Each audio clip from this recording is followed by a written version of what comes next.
say he's dead. Yeah. Every day of the week. I think so. I have one low right there, but yeah, you take that one out of your group and it's pretty tight. Which that one's still probably all right, even at 20 yards. I'm still not no Robin Hood like you. Well, if you think I'm Robin Hood, just wait a few minutes. Just wait a few minutes. I'll sling one. See, he's gonna sling it off in the trees. Be squirrel hunting here in a minute.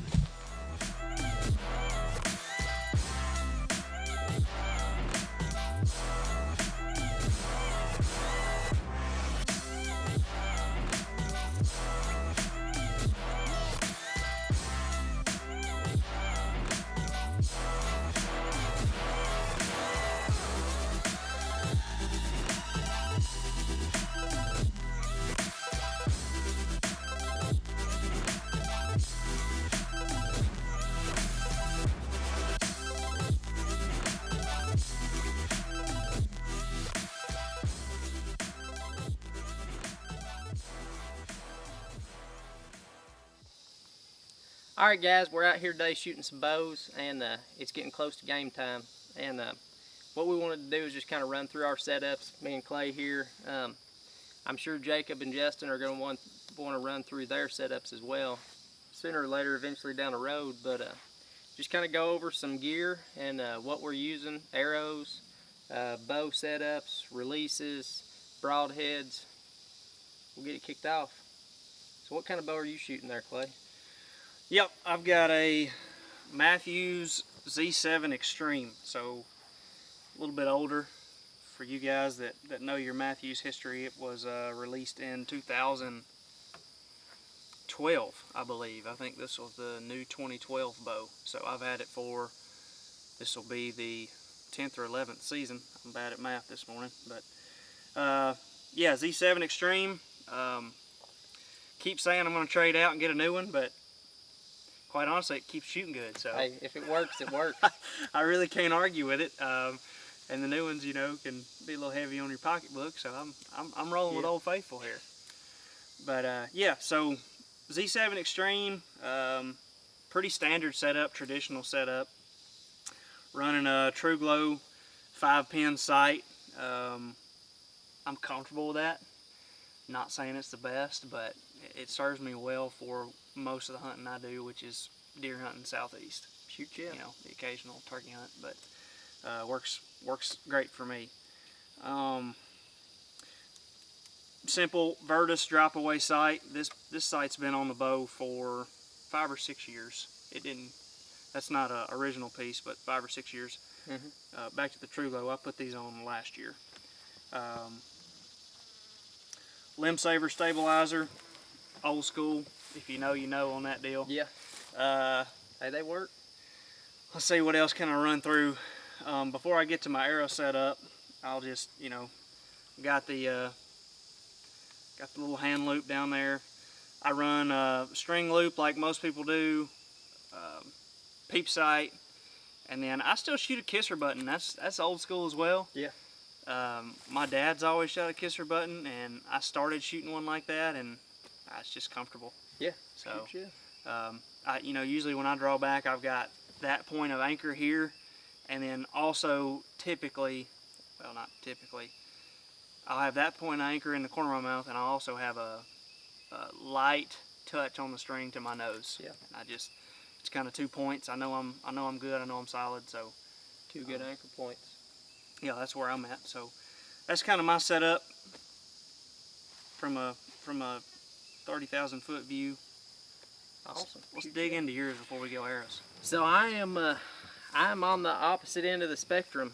This would be the new Matthews V3X33.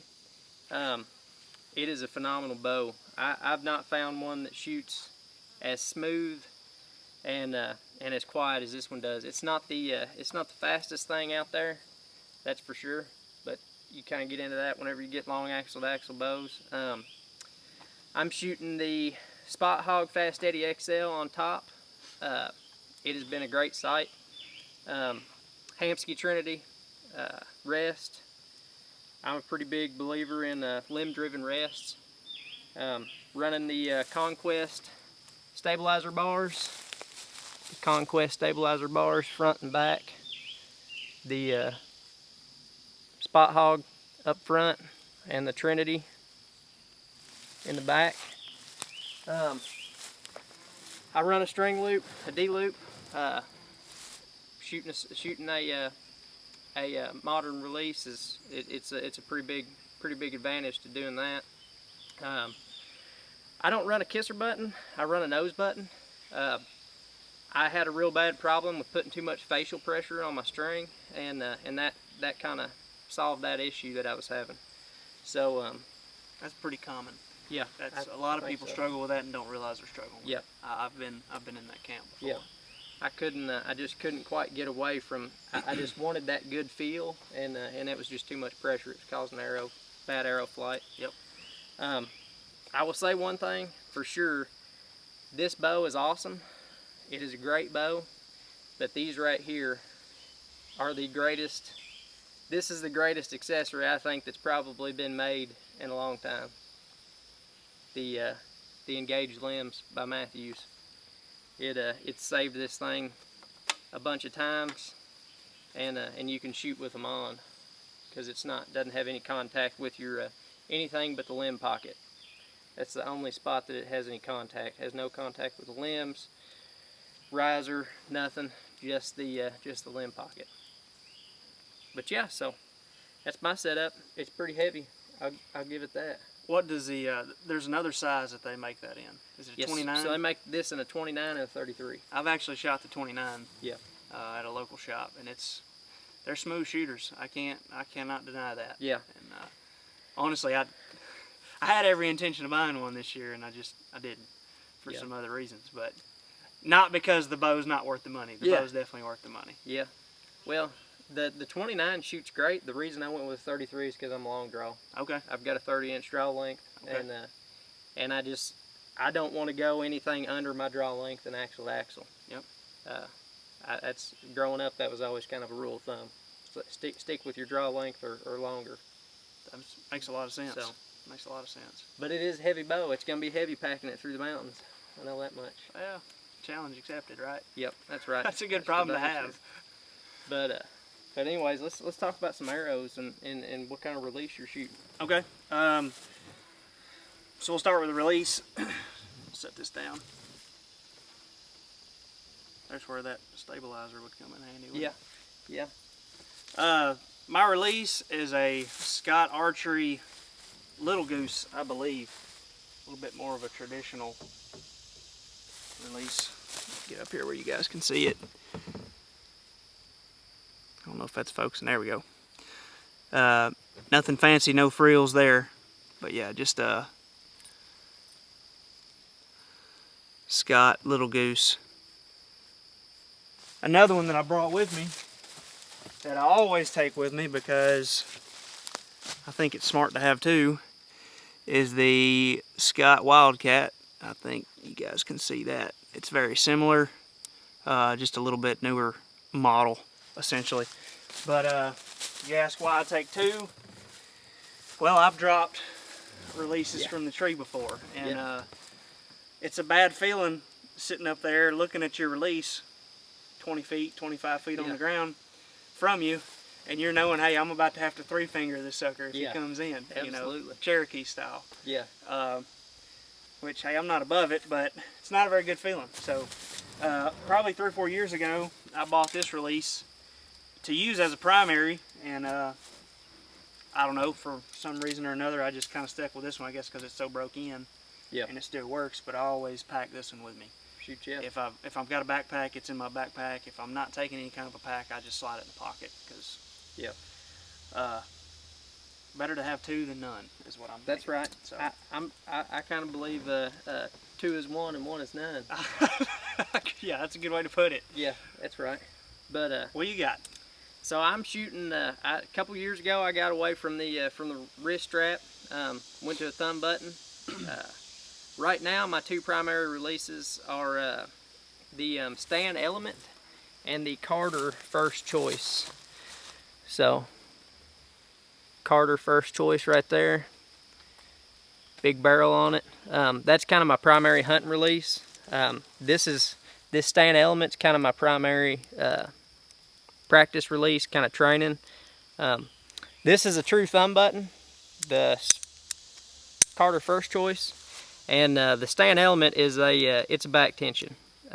It's 100% tension, so you pull the trigger and nothing happens until you put enough tension on it. That's the only way it's going to go off.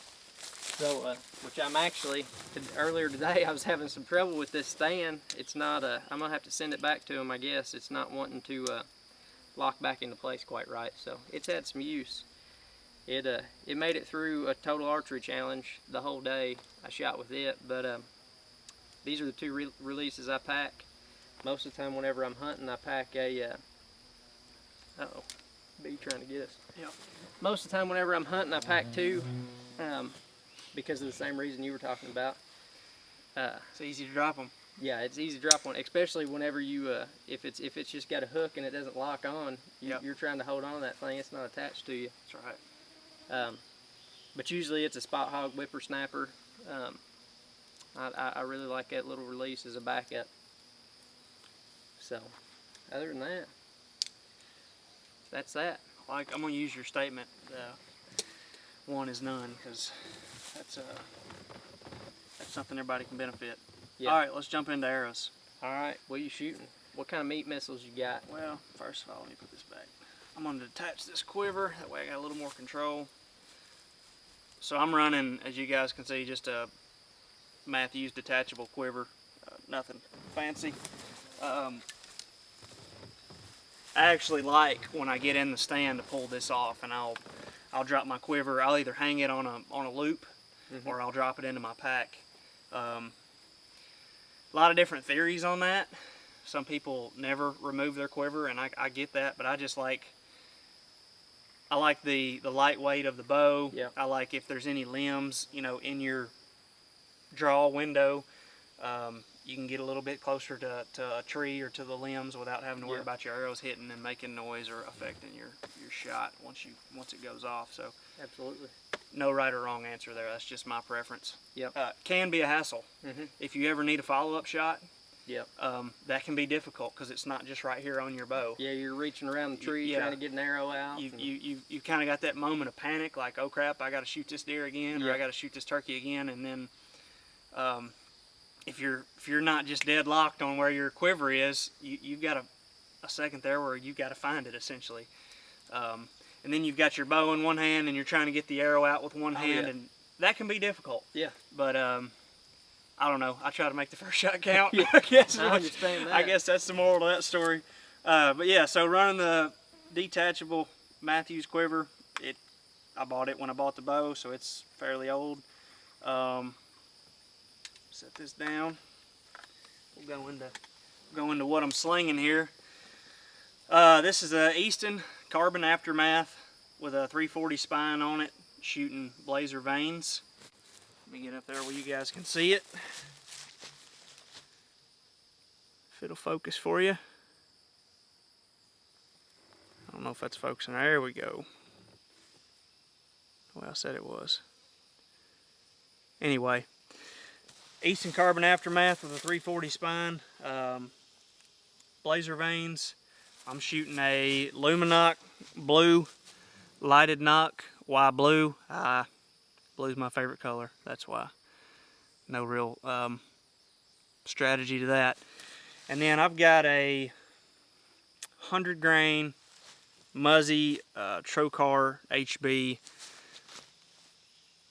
half expandable, half fixed blade on the end. So there's your two expandable blades, if you guys can see that. Having a hard time with the focus, Turner. Go a little closer.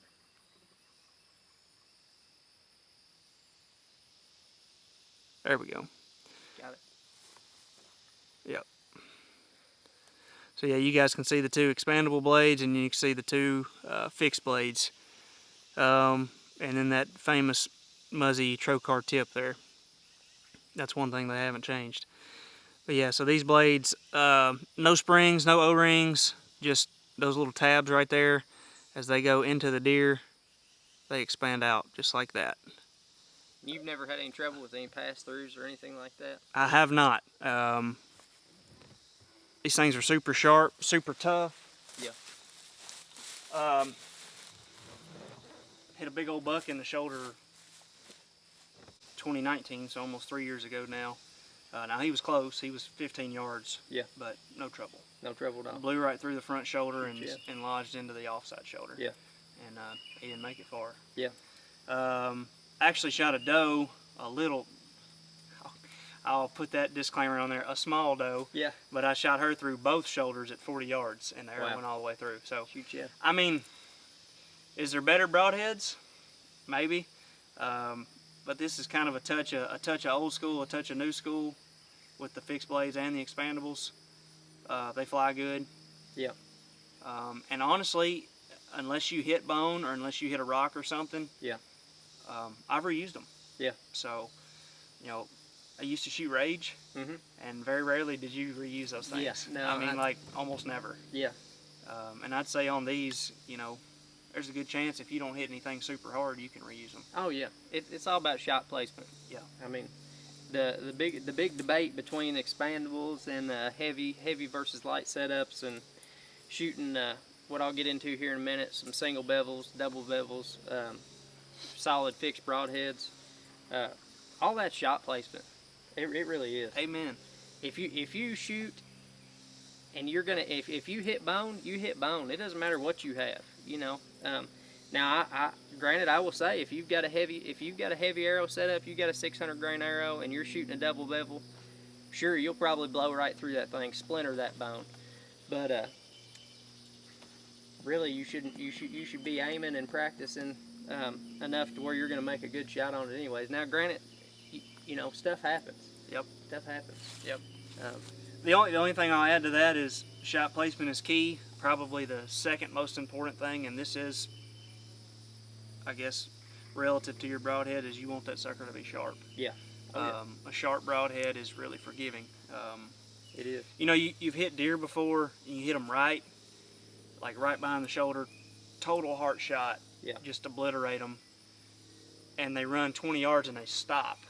And you Yeah. can see them, they're sitting there pumping blood, but it's like they don't even know what happened. Yeah.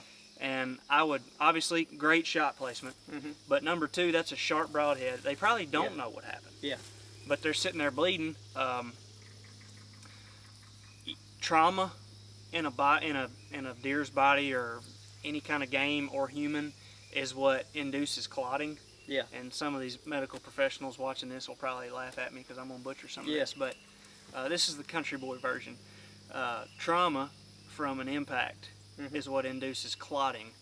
And that's what stops an animal or a human from bleeding, obviously. Yeah. When your broadhead is super sharp, you blow right through the animal. The body doesn't feel that impact. They don't induce the clotting because there's no real trauma there, and it's just sitting there pumping blood. Yeah. It's going to bleed out. Yeah. You know, especially if you make a good shot on it. So, Oh yeah. shot placement, super sharp broadhead. I'm with you there. The rest, Yeah. that's up to you guys. If it ain't broke, don't fix it. That's right. Amen. Yep. If you've got a broadhead that you're shooting that you've had really good luck out of, Mm-hmm. why are you changing it? Exactly. That's a big thing right now is the arrow builds, and I've gone down the rabbit hole. I've shot the heavy arrows. I did all last year. I shot a 600 grain total arrow weight setup, and now I'm shooting. I'm on the opposite end of the spectrum. I'm still shooting a double bevel, and I've got a single bevel that I'm gonna try a little bit this year. But man, you can do the same stuff if you just go and get you a good arrow setup, have good shot placement. Don't worry about it too much. That's right. You know, you can dive way deep into it and go down that rabbit hole. Yeah. And if you're out west and you're shooting, you know, big-bodied elk all the time, maybe you pay attention to that a little bit more. For the eastern portion of the U.S. and southern, they're shooting deer. Yep. I think there's a lot of ways to skin that cat. Yep. I don't think anybody's gonna know the difference. If you've got a good shot and you're shooting a 350 spine arrow with a 100 grain broadhead on it versus a 600 grain. Yep. With all the bells and whistles on there, I think you're still gonna kill it. I agree. So dive into what you got. That's a good transition there. So what I started shooting last year, so I went from the heavy arrow setup. I went to these Black Eagle Rampage arrows. Focus, maybe not. There we go. Black Eagle Rampage. These are 1 thou straightness, 300 spine. I'm shooting the Max Stealth AAE Max Stealth vanes with their jig, the Arizona Easy Fletch Max Helical. I don't know if you can see that real good. Anyways, it puts a spin on them. Shooting 50 grains up front, outsert, which is fixing to change. That's going to change this year. Broadheads. So this is the oh shoot, I'm trying to think of what it's called. Sawtooth Outdoors. It's the A2 broadhead single bevel. It's done really good. Killed a deer last year with it. And then this right here is the Oz Cut, 125 grain double bevel. It does really well as well. Both these two broadheads I've got to tune really well. The biggest thing that I've noticed a difference in is using these Max Stealth vanes with the Max Helical on them. That's made a huge difference in arrow flight. And this total arrow weight, I went from 600 to 432 is what I went to this year. And I'm getting ready to, I think we're going to shoot a video on it actually. I'm going to change the outsert. I'm going to try to get away from the outsert. I want an insert. Probably going to go to something like the hit inserts. And this is a 204 diameter shaft. The hit inserts I think is just a really good thing. It's a lot tougher.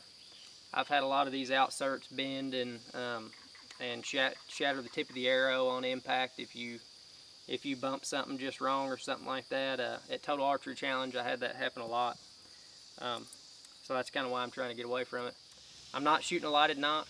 I've got a couple reasons behind that. It just causes this specific arrow to not fly very well. It messes up my flight a little bit. Not to say I don't like them and I wish I could shoot them. Right. There is potentially some states that we could go to where they don't allow lighted knocks, but it makes a big difference in low light whenever you're shooting a deer and you've got that lighted knock. Yeah, it's kind of instant feedback. Yeah. You know, hey, you just smoked that deer, or maybe you didn't make such a good shot, and that can play a part in, okay, do you wait 20 minutes, get down and start trailing him, or do you let him lay overnight before you even pick the trail up at all? So. Absolutely. But yeah, it's a rabbit hole you can go down. I think everybody, as long as you make good shot placement, I don't think it's going to make any difference. Amen. Really, to be honest. It all begins and ends with shot placement. That's exactly right. But that's your setup. My setup. Like I said, may change a little bit. We might shoot a video on that or two. But anyways, don't forget, go over to Instagram, like and subscribe over there.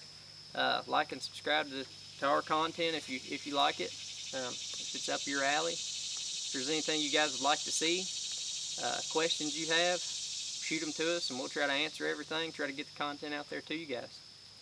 Comment if you totally disagree with us. That's okay. Comment there too. We'll take any feedback, any and every feedback that you guys want to give to us. Constructive criticism. Right. We'll take all of it, all the internet hate we can get. That's right. That's what makes you better. That's right. That's exactly right. Yep. But come along with us, learn with us, and we'll try to maybe teach some things to some people that don't know. And we're still learning every single day. It's an entire learning experience. You get to hunt in about a month. That's right. About 5 weeks. Coming around the corner. Yep. But anyways, thanks a lot, guys. Oh my God.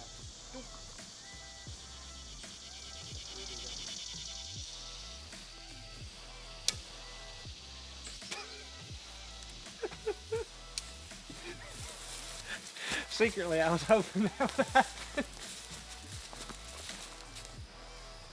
Well, That's my wife calling. you better get it. We can reshoot that. Hey, it's all a learning curve for me. Apparently it is for me too.